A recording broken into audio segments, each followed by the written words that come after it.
That's probably the last time for a while you'll think about quickly.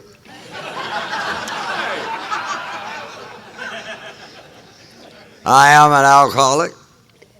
My name is Gary Kincaid. And I am really, really, really, really, really grateful for a sobriety date and for a new life that started July 25th of 1994. And I'm delighted to be here this weekend. I have had a young ball this weekend. And it may happen soon here tonight, I've been on the verge of crying all weekend. Yeah, if you're new here and that bothers you, we had a lady in West Texas where I got sober, Evelyn Koger, and she said, the more you cry, the less you pee. Just get after it. So at my age, peeing less is a good thing, so I might get rid of that now.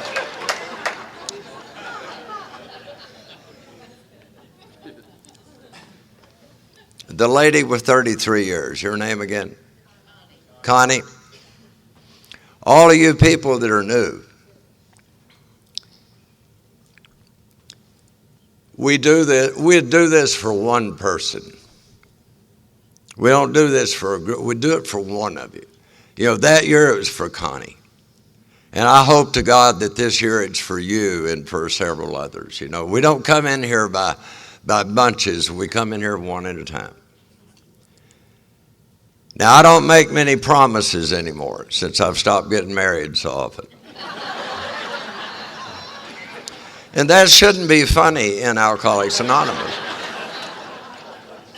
One of the first words of comfort I heard when I got here in AA, if you've been married a lot after 3, you don't have to give the number, you can just say several. And we understand what you're talking about. And that works for trips to jail. That works for loss of jobs and moves and everything else. You can just say several because none of those things make you or I an alcoholic. But I do make a promise to those of you that are new, and I know this to be true out of my own experience. If this is your first state convention, if you're in your first year, next year's conference will be the most important one you ever attend in your life. And if you'll do what it takes to bring somebody new with you next year, I don't know what the year is going to hold for you, but I'm going to tell you it's going to be a hell of a lot better than last year was. And you're going to have a wonderful opportunity to get a good start on sobriety lived out one day at a time. But I love the one day at a time, but if you're new here, make no mistake about it, we're talking about permanent sobriety lived out one day at a time. We've got a lot of new people here this weekend. I have visited with a lot of you. And for the newcomers, I've got some reports to make. I visited with a lot of the old timers. We have not sobered up an innocent person here yet. And you're probably going to fit right into that. And there is a line in our doctor's opinion that talks about the types of alcoholics, and it says there is that type of alcoholic, perfectly normal in every way except when they take a drink. Look around the room. They ain't here. I don't know where those folks go to get sober, but it's not here. So those of you that may be thinking that your only problem was that you drank a little too much, it ain't true. And I'm going to tell you, you never drank too much. My problem was I couldn't drink enough. I'll hear people from time to time say, step 1 means that I can't drink anymore. No, it doesn't. That's a lie. Step 1 means I'm going to drink again. I am powerless over alcohol whether I'm drinking it or whether I'm not drinking it. Step 1's a bad step. There's nothing sweet about it at all. I don't do this very often, but last night I had a lot of trouble getting to sleep.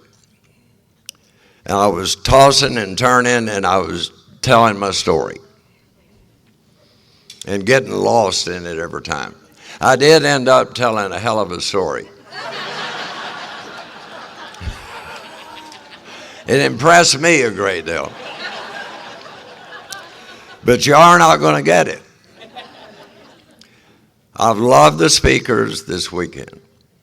You know, when I knew that Marie was going to be here, you know, I've just met you and George a time or two, and I'm a guy that fell in love with the people that were here when I got here, and I fell in love with them immediately, and that love has only grown over the years. You get to know these old timers. Take use of their experience. The guys, y'all, you're just like me. There are some of us that had some really traumatic backgrounds and some horrible things happened to us. And there are some of us that were just sorry SOBs right out of the chute, you know, and you've had two men before you share, and you're probably going to have another one in the morning. Come in the morning for Joe. You're going to get a great story. But Melissa, wow. And I told her today, she changed what I'm going to share tonight. And I like that. You know, I don't want to just come in here and tell what I've always told, because I don't know what I've always told. I got touched this morning. I was sharing yesterday with Beverly out in the hall, and I was talking about the very first Midland Midwinter I went to. I was 5 months sober. I didn't voluntarily go to any of the first three conferences. I got sober in Odessa and West Texas, and I heard get in the car all the time. That was part of just get in the car. Don't have to get in the damn car. We'll tell you where we went when you get back.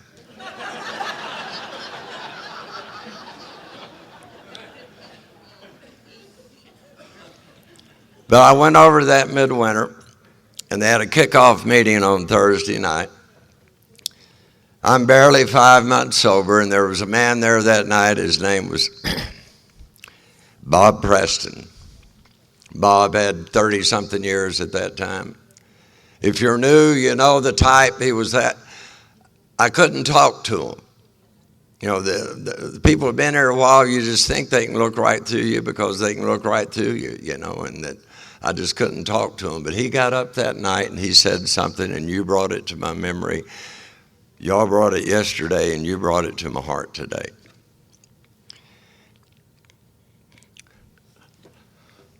He said he wanted to thank God that through the program of Alcoholics Anonymous, he had learned to live forgiven.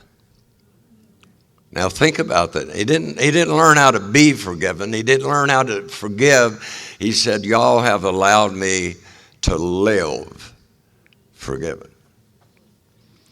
And what brought that up in your talk today is, I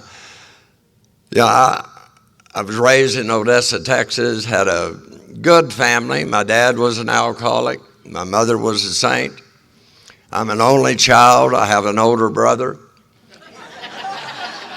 And in AA, y'all understand that.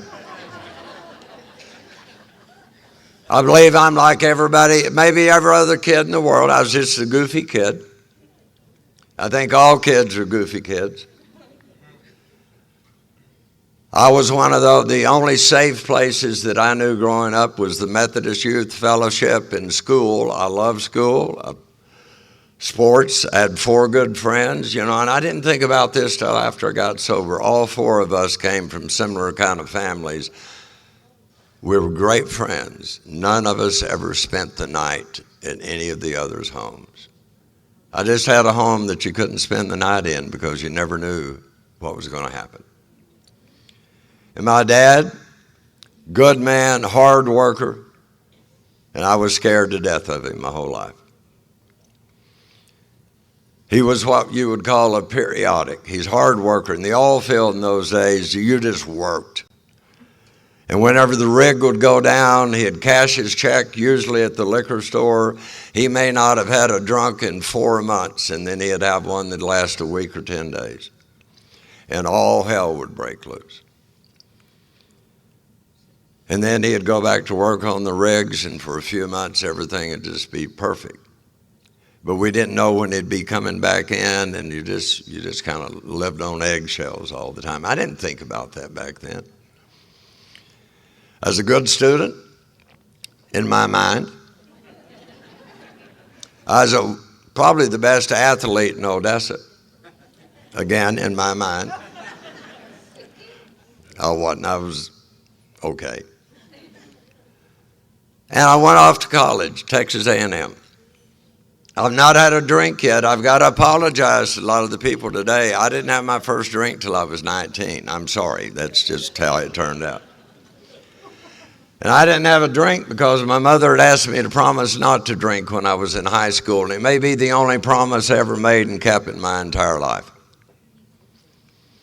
Went off to Texas A&M, and 2 things happened that year. I became a hell of a guy. Because I'm 500 miles from home, and I told those guys in my outfit about the guy I was at home, and man, I mean, that guy was something else. He was a stud, he was an athlete, he was wildly popular, had a wonderful home. I know I'm not the only one that made up stories.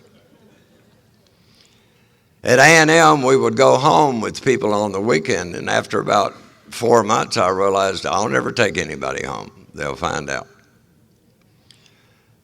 But to get down to the 2 parts of my drunk log I want to tell you about the first one and the last one. Then I want to talk about recovery and experiencing living forgiven, because I needed it. That going off to college, I ended up graduating from A&M. I married a beautiful young lady. Passed the LSAT to go to law school. Thank God, instead of law school, when I went to SMU, I decided to go to seminary. If I'd gone to law school, I'd be in somebody's federal prison for the rest of my life today. Finished seminary, became a pastor for 14 years. They kicked me out with reason. After that, I'm going to be a school teacher. The state of Texas saw to it I'll never bother their children again. I became a probation officer, a parole officer, and I got fired from both those jobs. And I got fired from all of those jobs for the same 2 reasons: having a little bit too much to drink. And to use the language of the church, I just never could get that laying on of hands things down right.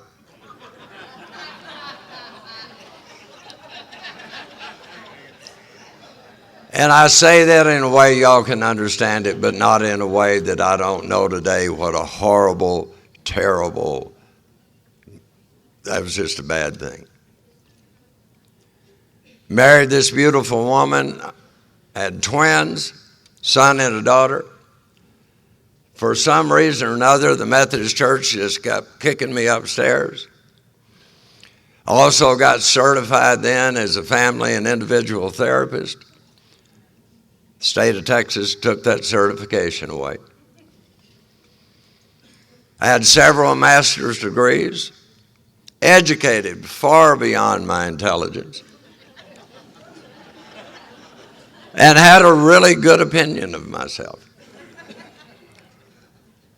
And I don't know how it happened, but I'm 47 years old when I come in here, and by that time there was a line top of page 18, an illness of this sort, and we've come to believe it is an illness. And it's got a couple lines in there. It means the annihilation of everything in life worthwhile and the blameless lives of little children.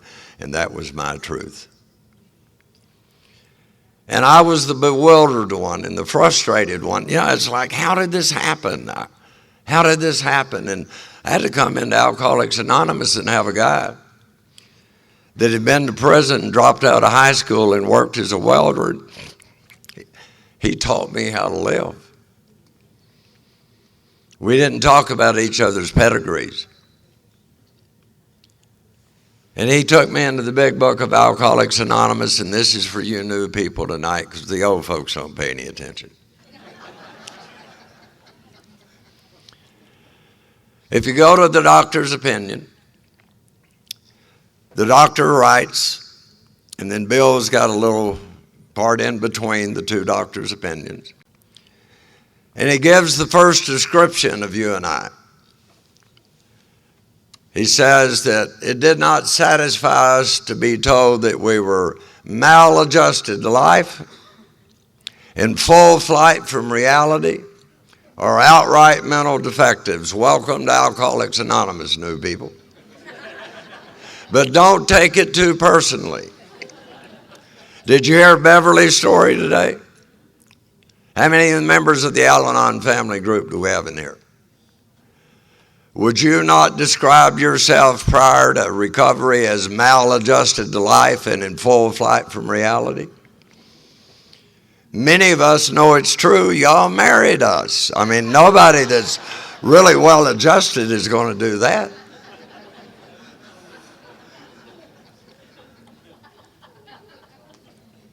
And Bill says that doesn't make you and I an alcoholic. There's a lot of people. If you could stand out here on this outside the building and watch the cars go by tonight, there's not a whole lot of difference between everybody out there and you and I.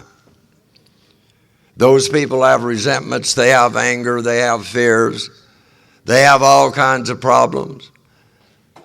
Lack of power is their dilemma just as much as it is mine and yours, only they just don't know it.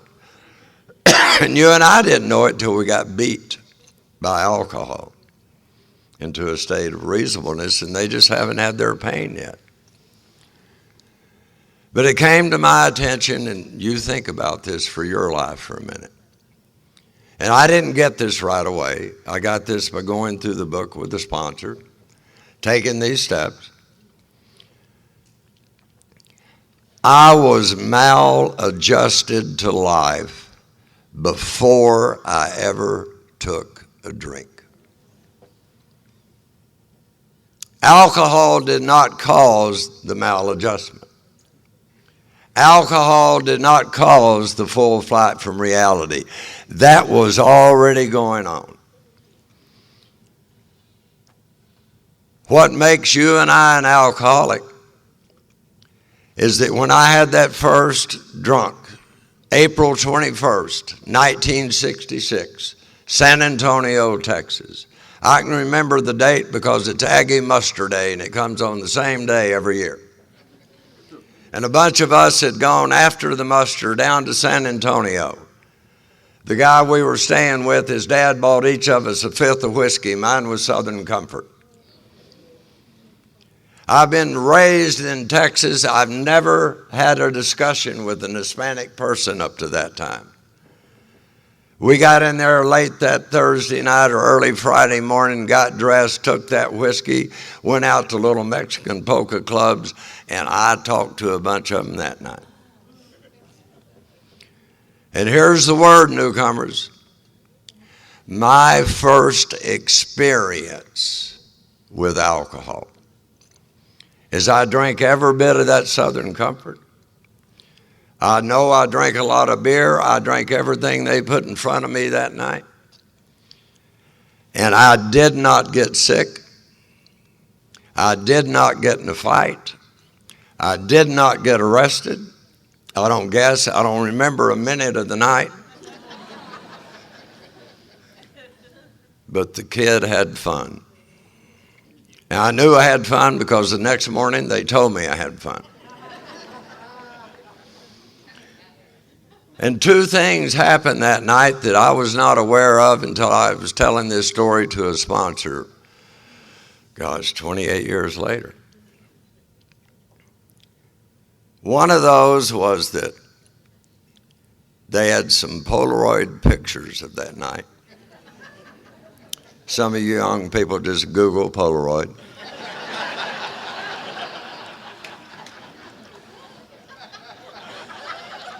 I think about that sometime. You know, young people, you'll hear the old timers today sometimes say, well, we had it worse back then than they do now. Just think about it a minute. I'm so glad I got sober before cell phones. I can't hardly stand it. Can you think of some of the videos that would be out there of us? My God. And when I had to live in my car, it was a 71 Buick Deuce and a quarter. That thing was as long as from me to Mike. You got to have company over in that thing. I think about kids today having to live in a Kia or something. They'll have back trouble their whole damn life. When the time came that I'm walking parking lots looking for enough change to buy a pint of Crystal vodka, you could find change on the ground. There were payphone banks everywhere. Google that too. You hit those phones just right, hell, you could hit a payphone bank and maybe get $1.25 or so. Nobody uses money anymore. Everybody's using credit cards and debit cards. What's the poor drunk going to do today looking for stray money? It's not out there. It may be a whole lot harder now than it used to be. Who knows? But this was a long time before I was to find out you don't keep any photographic evidence of the night before lying around. And I looked at those Polaroids, and in every one of them that I was in, I was with women. Yeah, some of y'all identify. Now, up to that point in my life, I've been a dedicated, long-term, card-carrying member of Sex Without Partners.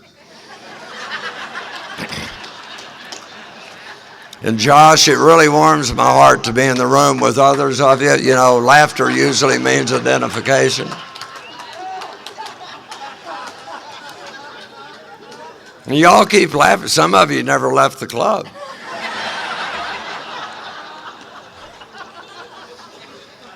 But the point is, I don't know if anything happened that night. But hear this and see if you can identify with me about something I didn't know about me until a sponsor told it to me. Just the idea that something might have happened was plenty good enough. And I believe the first 4 or 5 years of my drinking, that was a motivation. Just the idea that something might happen. And I didn't set out to get dead drunk every time I drank. I didn't want to do that. I wanted to go out, chase women, drink, raise hell, have fun. And I just kept overshooting the mark. But I didn't want to end up in the corner somewhere peeing in my pants, vomiting, and having a date that was even worse than that.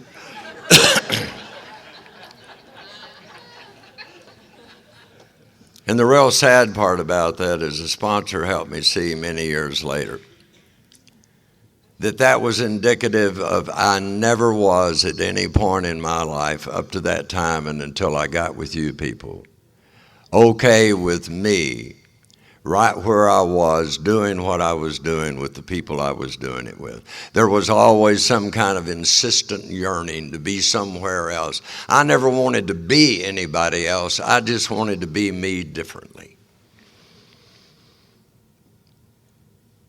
And I've been in the program and I've heard enough of your stories long enough to find out what makes you and I, who are maladjusted to life before we started drinking, just like the potential Al-Anon family member, you and I who were already in full flight from reality. What makes me an alcoholic is that when I drink that whiskey that night, it is as if it had the ability to reach inside of me wherever the knob was, give it a little twist, and I was adjusted. You know, I'm the kind of guy up into that point in time, I could have gone into a club or a dance. There could be this many of you ladies in that club seated at tables by yourself. I cannot walk across the room and ask you to dance. I just can't do it. 2 reasons. I can't dance. But the main reason is you might say no, and I'm pretty sure everybody's watching. You say no, I got to book it and go somewhere else. Now give me about 4 shots of whiskey. I start looking for a woman sitting with her husband and 4 brothers.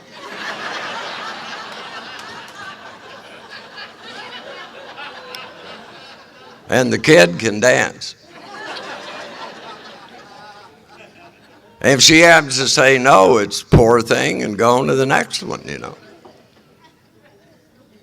Now that's what it did for me in the beginning. And I've heard enough of your stories that for others of you, there was trauma and tragedy so deep that it just allowed you to blot that stuff out. Others it allowed to dream dreams. But go back and look at your own beginning. And in the beginning, it did something so much more powerful for me than it did to me. Why in the world wouldn't I drink it? You mentioned it today in your talk. It was truly my first spiritual awakening in my life.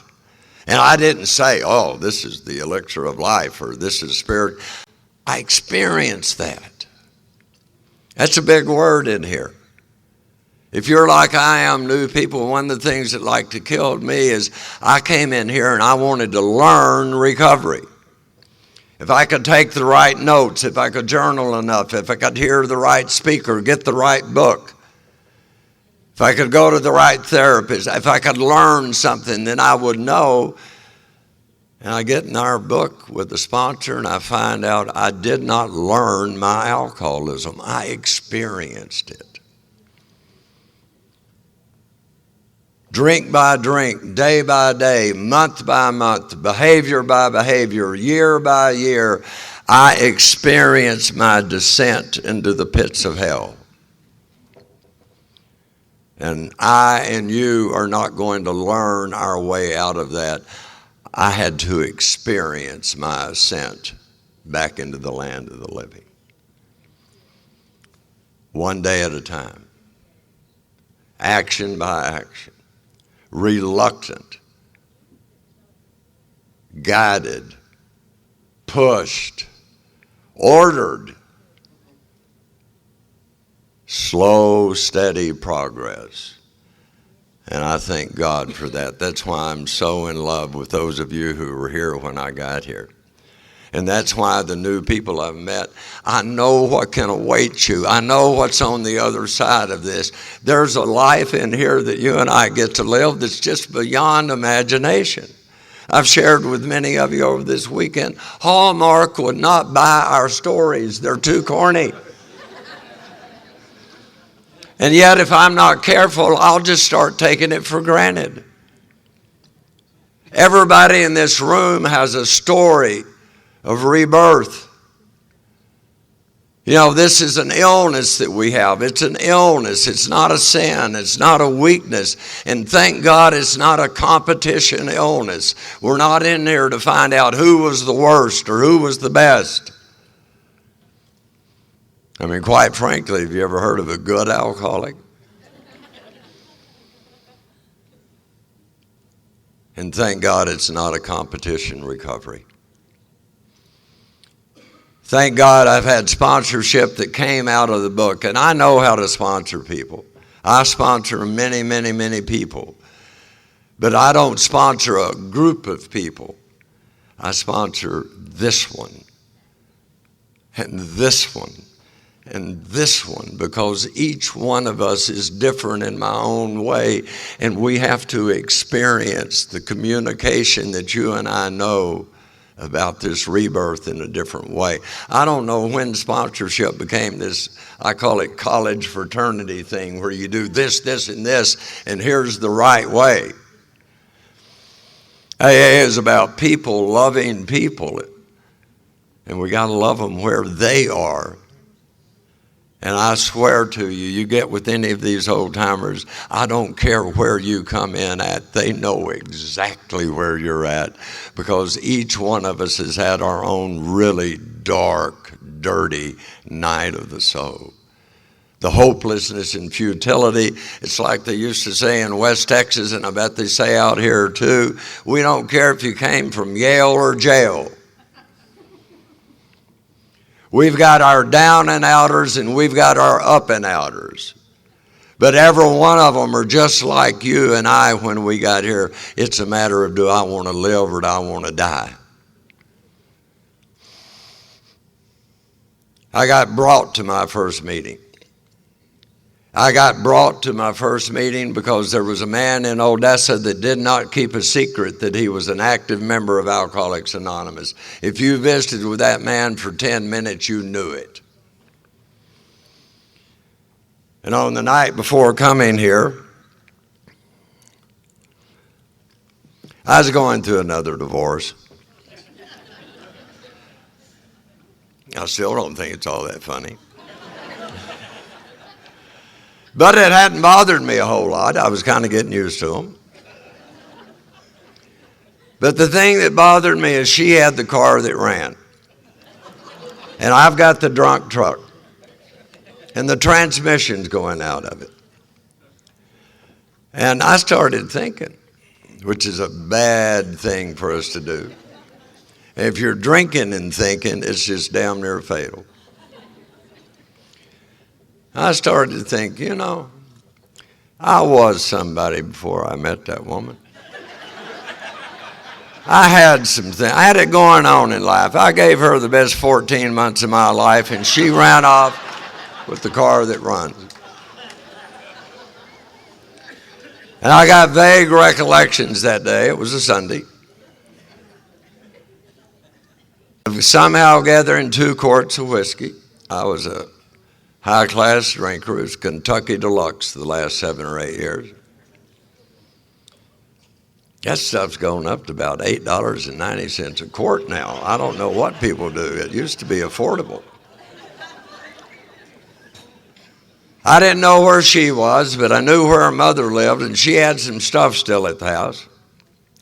I got vague memories of getting her stuff, putting it in garbage bags, writing one of those F you've ruined my life, I'm only going to give you one more chance notes and putting in there.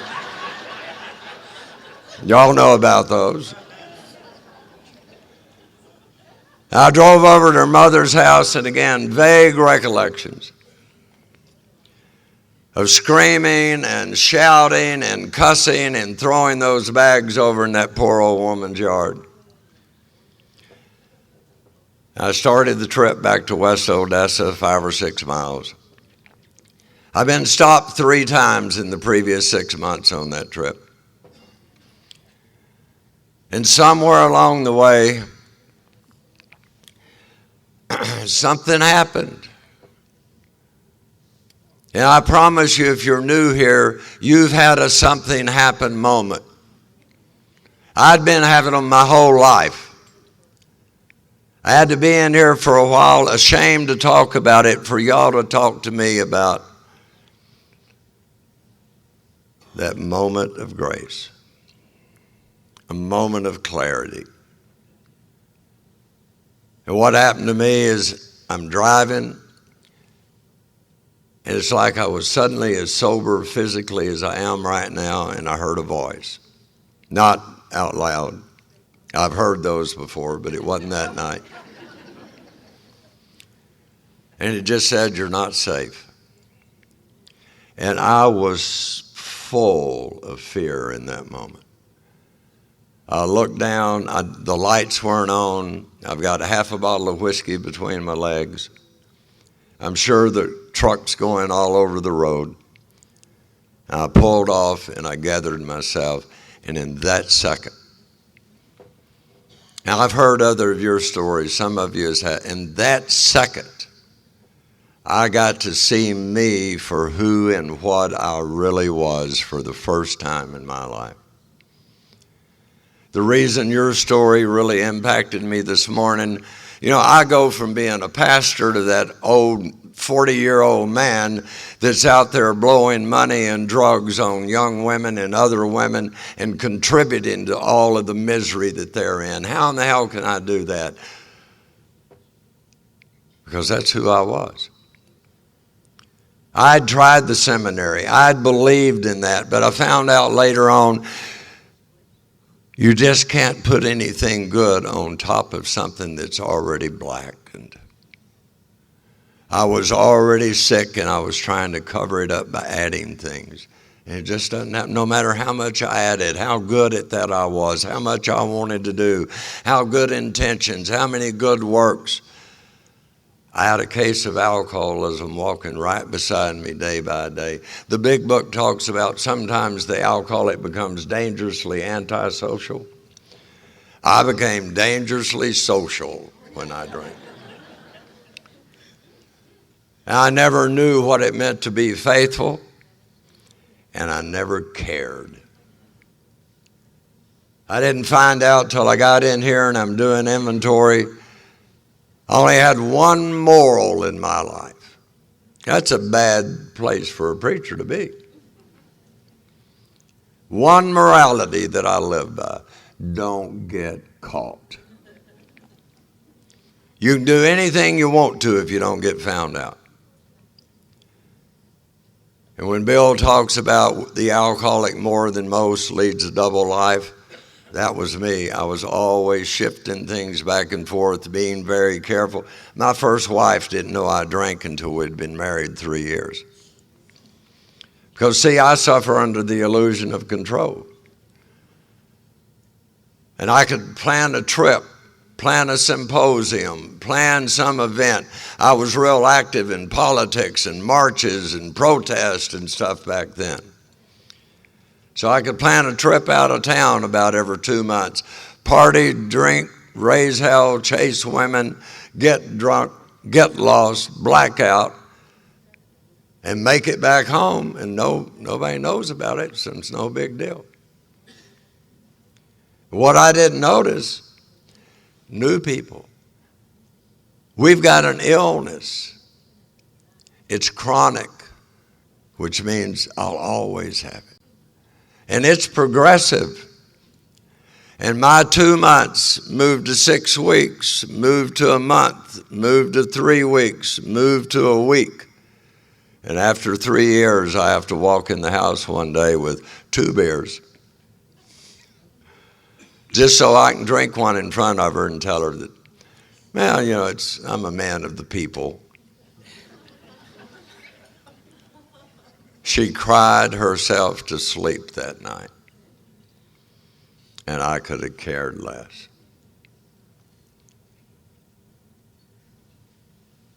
Have these 2 beautiful children. I found out doing inventory, I only had 2 goals in my life.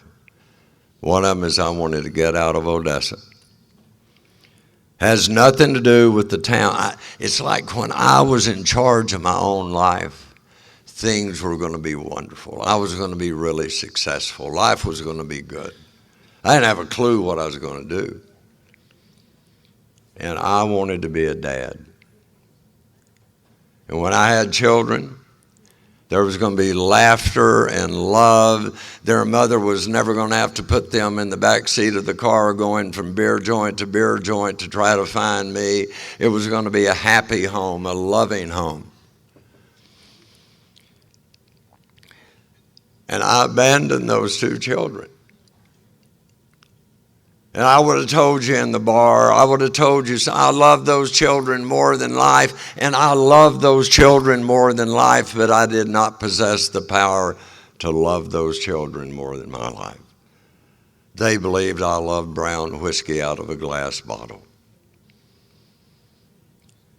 But on that night, coming back on that Sunday, I've been telling y'all stories my entire life about how okay I am, and in that one moment I got to see me for the miserable, sorry failure that I really was in every area of life.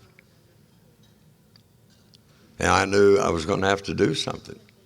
I knew it was going to have to be AA. I did what any of you would do. Turned the lights on, gathered myself, drove home. Now, I'm going to have to hurry up here because I got to tell 3 things before I get through. I sat down in that dirty old chair that was in my house, and I drank the rest of the whiskey and waited for the day to break and drove over to Joe's office. Barely. Those first 4 days are the reason I'm here tonight. I believe that with my whole heart. That's why I love those of you that have come all the way in and sat all the way down and stayed. And the program's about that simple. But if people hadn't stayed, I couldn't be here. That man did not say, here's a list of the meetings. If you really want it, go find them. He didn't say, here's a packet full of phone numbers and pamphlets. Why don't you look over those and decide if you want to be part of us? He left his office. He put me in his truck, and he took me to my first meeting. My story is one of being brought, of being taken. And my first experience with that first meeting, all I remember in the suburban group is I was so ashamed. Not of you, not of being in AA. I'm the man. I didn't come in here angry.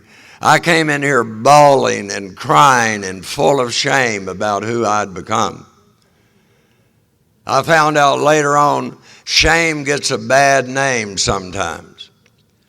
I would so much rather have been full of shame than to have been shameless that I can't hardly stand it. I think that shame that was in me was the last spark of God's presence telling me that something had to be different.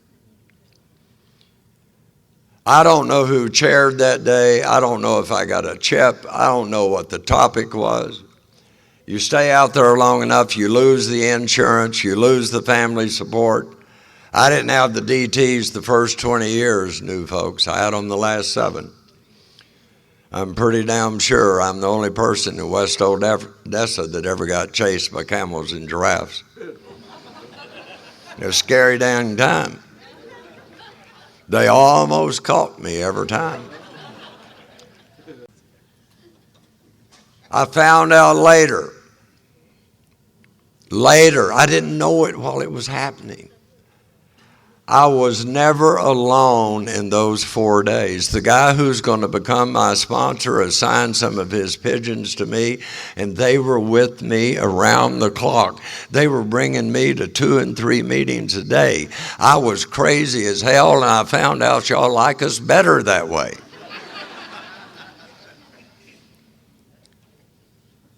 I'll hear people today say, oh, I drank again. I'm so ashamed to go back. Why? We're the only people in the world. Marie said it last night. Where else can you hear, we know how you feel? Right here. I've got to have people accepting me. Why in the hell do I care what a bunch of drunks think about me anyway? Except I do. But don't ever not come back.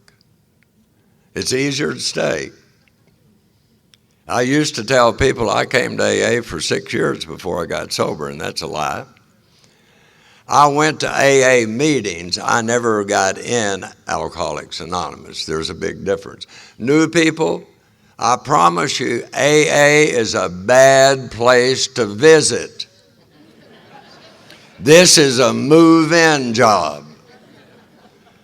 Claim your 2 square feet. We all get 2 square feet.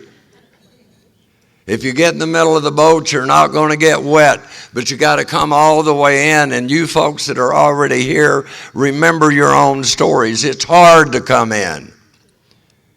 I never want to forget that on my way to Joe's office that morning, I didn't have any money to speak of, but I stopped at 7-Eleven, I got a cup of coffee, and I bought a $1 scratch-off ticket. And I'll believe till the day I die that if I'd gotten a $20 winner, I would have been okay. That's how slim a thread that I and all of these that's how slim a thread all of us came in on.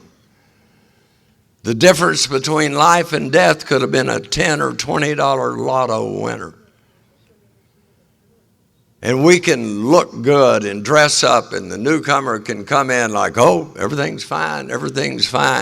Believe me, you and I are here are knowing They can be that far away from death. This thing kills most of us.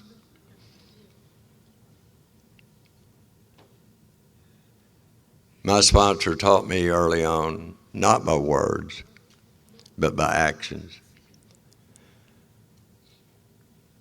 that you don't have to be here if you're new, but about 30 minutes before you start working with others. About 30 minutes. And you'll hear some of that I don't cuss stuff anymore. Oh, you need to be here about a year before you start working with anybody. You really don't have anything to give. Just sit there and shut up. That's a bunch of... If you've been here 30 minutes, you look around the room, you can see somebody that looks like they're at least as, if not more, scared than you are, and just go over and shake their hand and get a number and give a number and say the most powerful words that my sponsor let me say to new people. I was sitting there with Jerry after that 4th or 5th day. He said, that guy looks new. Go meet him. Man, I'm sucked into that chair. I've already puckered so bad, I've got suction there. Some of y'all know. I can't lift myself out of it. I'm scared to death there. He wants me to cut the suction and go across the room and meet somebody.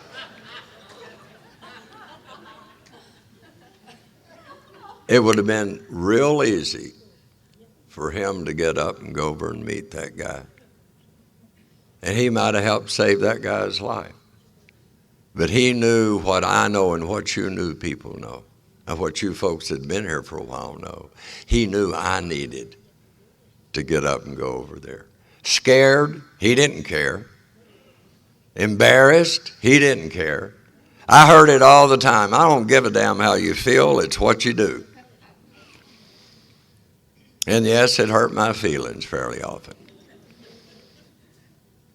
But think about it, new people. How long have we been living by our feelings? Why'd you do that? I felt like it. Why don't you? I don't feel like it. You made me feel. They really didn't care. And I don't much care today, because I know I'm going to act my way into feeling different. But he told me, go over there and meet that guy, and here's the magic words you can do with anyone. He said, here, you come sit with us. They would much rather hear that from you than from Stu, or from George, or Marie, or Mike. They'd rather hear it from Josh. They'd rather hear it from someone that is closer to where they are. And when I start getting out of myself just a little bit, I got a shot at staying alive. Well, I got to tell these stories. I had a sponsor that believed you experience recovery. I'm at his house. We're reading the big book together. When it came time to do something, you do it. I believe it's about my 2nd or 3rd Saturday. Walked into the room. You ready to do your 3rd step? I thought it was a general statement. I know, but then you're supposed to say yes. He said, good, let's do it. And that's kind of a clue when he's walking over there and kneeling on the floor getting a big book out that there's something going on here. About that time, Alan walked in and said, what are y'all doing? Gary's taking his 3rd step. Alan went and knelt. I'm pretty bright. I knew they didn't want me to bless them. So I knelt with them. My first experience with our 3rd step is the floor at Suburban is really, really hard. My knees hurt. I was scared to death somebody was going to walk in and see me with my arms around 2 other men. I read that prayer and I stood up as quick as I could, and I experienced something out of that. The God y'all have introduced me to takes my actions a whole lot more seriously than I do. Particularly since that was followed up the next week, I go to his house. He sets down a tablet and a big book. He's already showed me the columns and said, I'm going to town. When I get back, we'll do your 5th step. I've been to just enough meetings to know that ain't right. But evidently he missed those meetings. And I came back and we did that fifth step. And I'll hear people say they felt so much relief and they felt closer to God. And I've had that experience. I've done a lot of fifth steps with people. All I thought about was, my God, that's your life? That's how you've been living? That fourth step turns out to be the decision I'm going to make in step 3. That's what I'm turning over to the care of God, is that mess that's me in my life. And I had some stuff that I was so ashamed of, and you had some stuff you were so ashamed of. And somehow that man drew out of me the 2 things I was never going to tell to another human being in my life. And all I'll say about that today, if you're new here, today I live in the same town where those 2 children I abandoned live. Through the grace of God in this program, I get to be with them. They can print everything I ever did in my life in the local newspaper, and it ain't going to change my life one little bit today. There is not a single solitary secret that's left out there that I'm afraid that somebody's going to find out. If you had told me that could ever be true, I'd have said, ain't no way. Well, you told me that's 4 and 5 are useless unless you go all the way through the 9th step, and I did that. And I'm doing pretty good. I've got these 2 stories that I got to tell because they happened in the first 14 months, and they've made my life ever since.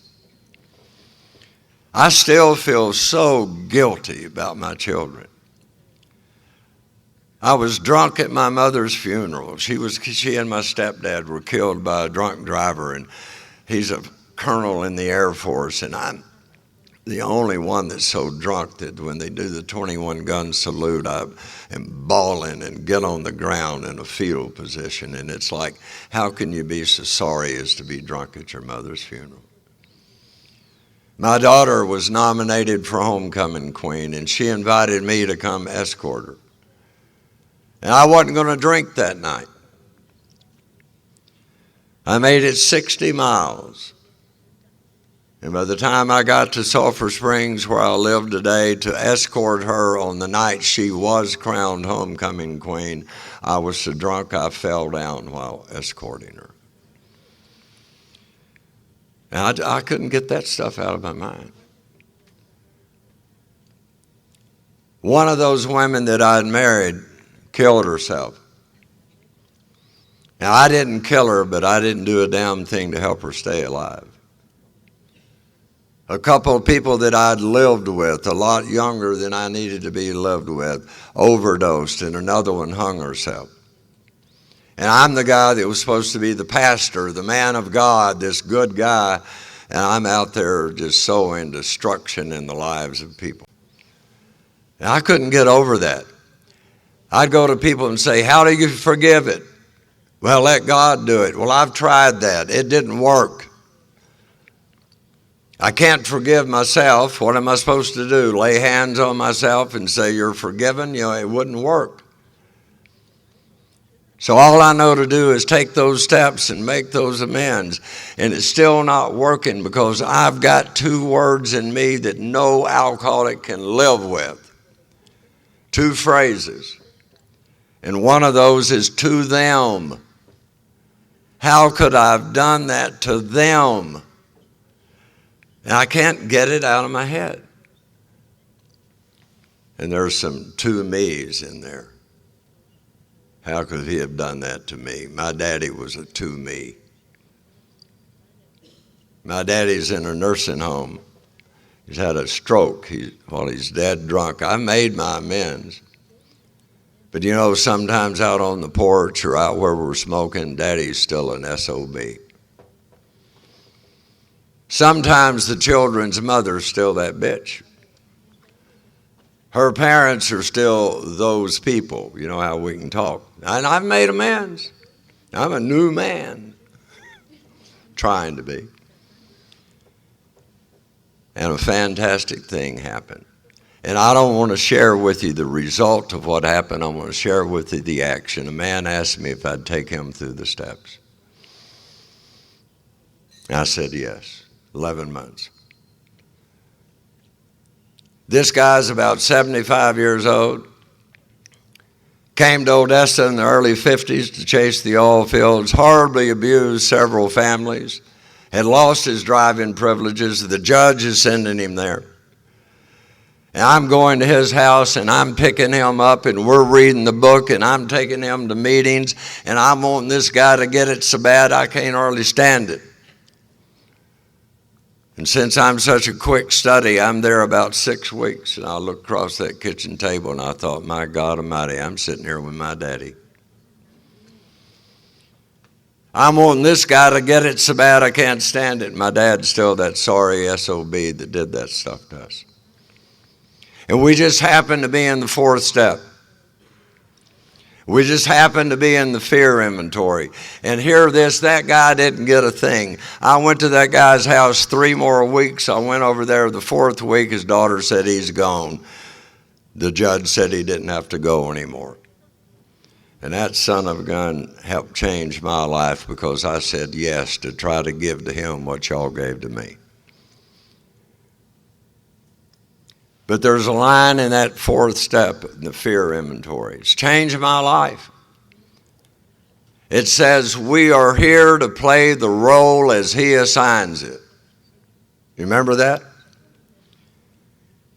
The roles were the same after recovery. I was son, dad, friend, brother. Only now it's he assigns it, and it came to me. I can't change me. I can ask God to have those defects removed, but I've got to show God some demonstration of my willingness to be changed. And for me, it was immediate. I've got to change my vocabulary. I have to change the words I call people. And in a minute, I realized those are not my children. I'm their father.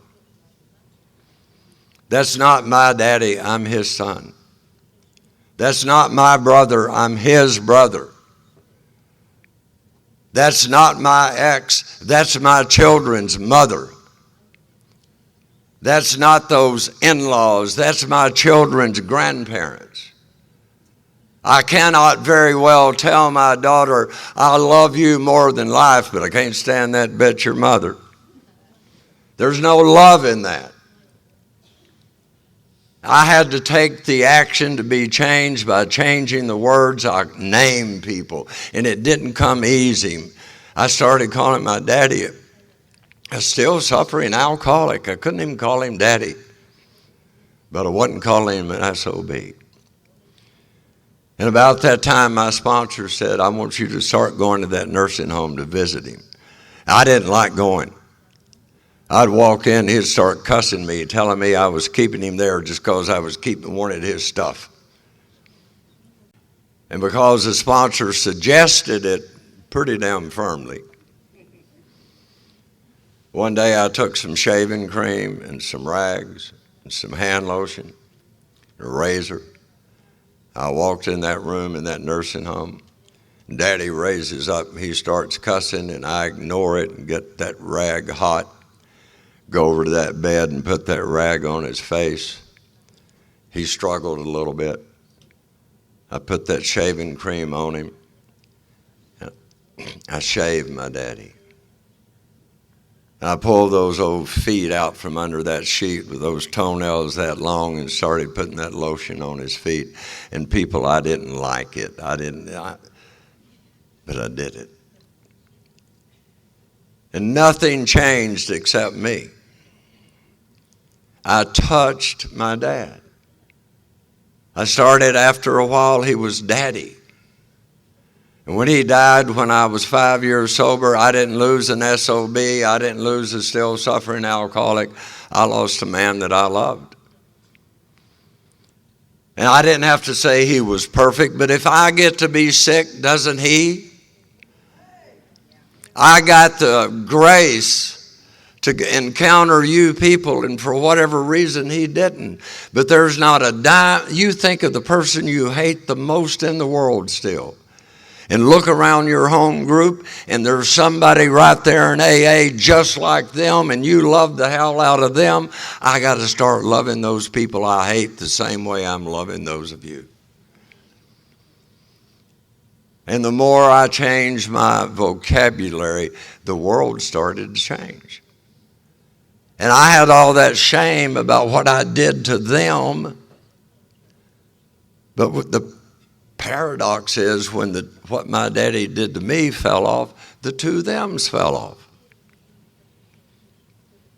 And we come forward all these years, and I'm going to shut up here with this. My kids are twins. My daughter accepted the amends. We visited a lot. My son basically, this is my perception. Screw you, Dad. If you want to do something for me, give me money. And he'd say, it's not going to keep. You're still lying. And my sponsor said, what would a good dad do? It's not about your kid. It's about you being the best dad you can be. What he does is none of your business. My kids could say to me anything they wanted. I wasn't one of those that could say, you can't talk to me that way.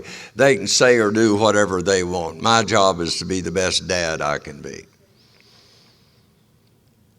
I went to the dollar store. Not my idea. Strong suggestion.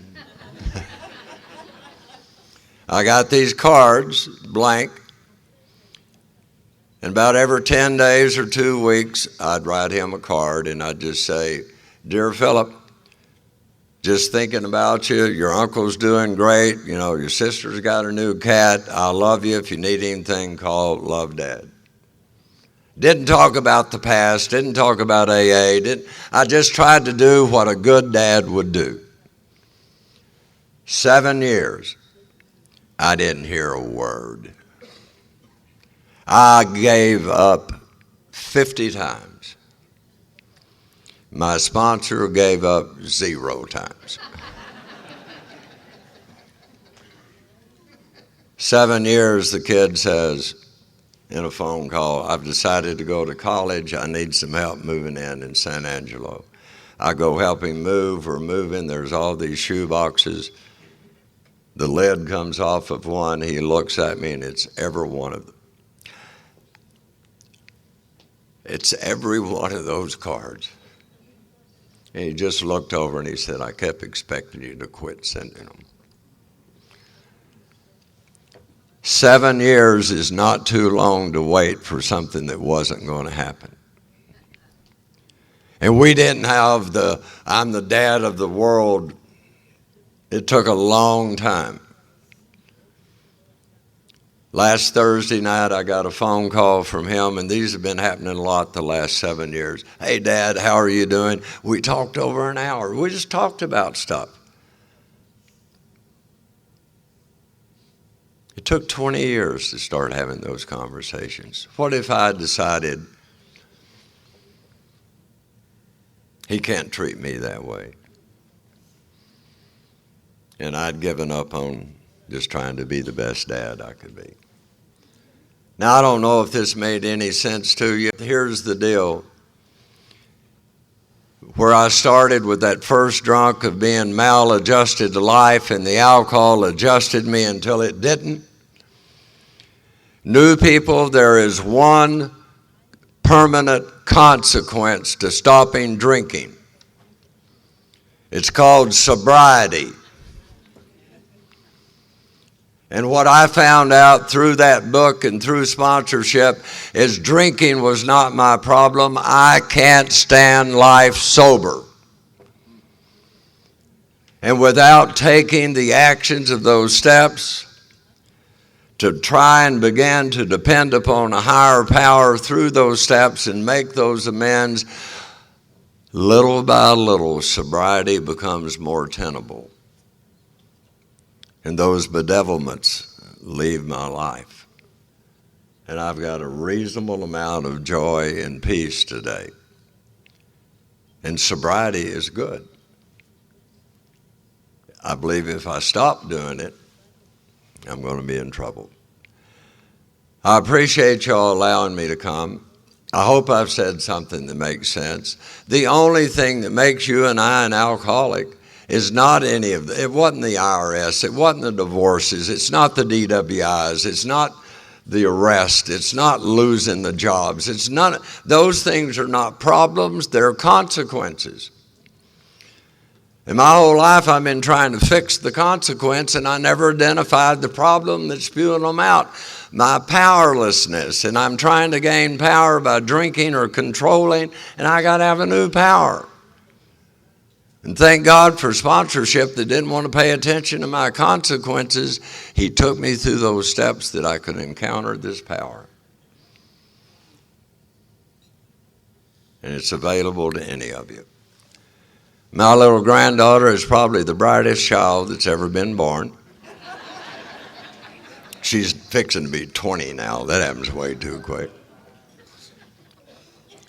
But you remember when they're babies and they start coloring? And kids are selfish little boogers. Look at me, you gotta watch them the whole time. And they're coloring. And they get through and they bring those things to us. And what do we do with them? We put them on the refrigerator. Not one time in my granddaughter's life did her mom or her dad or her nobody ever said, we ain't putting that up. The colors don't match. You were out of the lines. Every effort she makes gets put on the refrigerator. That's the God y'all have introduced me to. Every little effort of taking an action that I've made in here, God puts it on the refrigerator. And it doesn't match, and I'm not in the lines. New people, there's nobody in AA that's on the AA A+ honor roll. A C or a C+ is as good a grade as I get on any given day. And that's doing my spiritual hygiene, the 10th and 11th step. That's trying to help. C+ as good as we get. But don't worry, we've got an 11th step review, and it's an open book test. And I can review the day, and it's like if I do those things, I get a little smiley face. I can get up in the morning and try it again. Quit trying to be perfect. God's love and grace is perfect for imperfect people like we are. And I end today with the story I used to tell in the church. And I'm not telling it as a Christian story. I'm telling it because it tells my story better than I can. Some of you will know it. It's the story of the demoniac. One day, it's my version. Don't look for it in King James. One day, the carpenter and his newcomers are out walking around. And he had one of them, had about 8 months and knew every damn thing there was to know. He said, whoa, wait a minute. We don't want to go up there where you're heading now. And the carpenter said, why not? They said, there's a man up there crazy as hell. Naked, hairy, babbling. Mike Burns, can you identify? And the carpenter said, no, let's go on up there.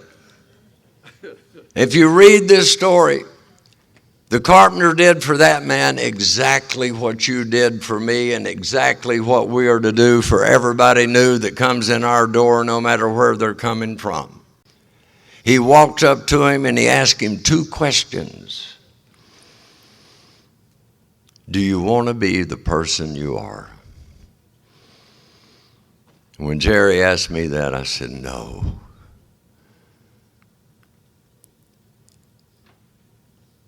And then he said, "What's your name?" And that's what y'all did to me. If you read that story, the carpenter did for this man exactly what you did for me. He didn't say, "Good God Almighty, look at you. How in the hell did you get this way? Don't you know all the people you've hurt?" He took that which was within him that was killing him and cast it out of him. And that's what y'all did for me. That's what the steps are. Our whole life we've been wanting more. We want something added, something added. A spiritual program is always addition by subtraction. We've never needed anything added. I've always needed something removed. Y'all called it resentments and fear and self-loathing and self-pity. And I'm so full of it that I cannot in any way be free, and there's no way I can know God because I'm so full of me. And y'all gave me a way to have those things removed. If you read all the stories of the carpenters, when he meets these people in that book, every one of them that he meets wants to go with him, and they all go with him. And this guy wanted to go with him too. And the carpenter said, "No. You stay here and show others what's happened to you. I don't have to worry what my purpose in life is today. It's to come all the way in and to sit all the way down and to stay here to show others what's happened to me." And for what y'all have done for me in my life, I could not be more grateful. Today, the kid lives forgiven. And I have you and God to thank for that. God bless you.